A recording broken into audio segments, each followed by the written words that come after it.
Bashkëpunimi i Universitetit Bujqësor të Tiranës në Universitetin Boku të Vjenës ka sjellë një rritje të ndjeshme të numrit të pranishmëve të studentëve të rinj, rreth 20%, duke përmirësuar njëkohësisht edhe cilësinë e kandidatëve që zgjedhin këtë institucion. Kryeministri Edi Rama, i pranishëm në konferencën ndërkombëtare mbi shkencat e jetës dhe bujqësinë, theksoi se universiteti ofron një perspektivë të re për vajzat dhe djemtë të sotëm, duke krijuar premisa për zhvillim profesional edhe në një fushë që ndryshon në ritme të shpejta teknologjike. Student në Universitetin Bujqësor, por jo student me mesatare të ulur për t'i sjellë, por student që kanë trokitur në dy të universitetit, sepse ky universitet ka çelur një perspektivë të re për vajzat dhe djemtë e sotëm dhe ka krijuar premisat për ta parë të nesërmen në këtë fushë që pavarësisht të gjitha zhvillimeve të jashtëzakonshme teknologjike dhe pavarësisht profesioneve deri sot të lakmuara, faktikisht do t'jetë gjithnjë më shumë një fushë kaq jetike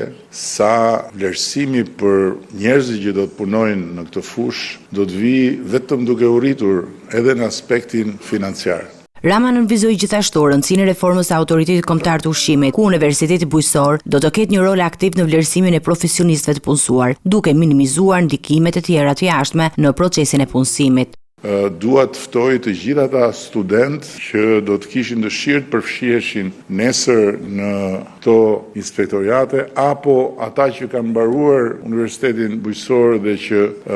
dëshirojnë të kontribuojnë në Agjencinë Kombëtare të Ushqimit, që të guxojnë dhe të aplikojnë kur të hapet procesi i aplikimeve të reja, ku përsëri ne do të shfrytëzojmë universitetin për të bërë vlerësimet e atyre që do të merren në punë, duke shmangur maksimalisht ndikimet e natyrave të tjera. Në të njëjtën kohë, universiteti po pret përfundimin e procedurave për njësimin e diplomave me Universitetin Boku të Vjenës, një hap që pritet ta bëjë më tërheqës për studentët dhe nga i gjithë rajoni, duke forcuar kështu profilin ndërkombëtar të Universitetit Bujqësor dhe duke krijuar mundësi të reja për shkëmbime akademike dhe profesionale.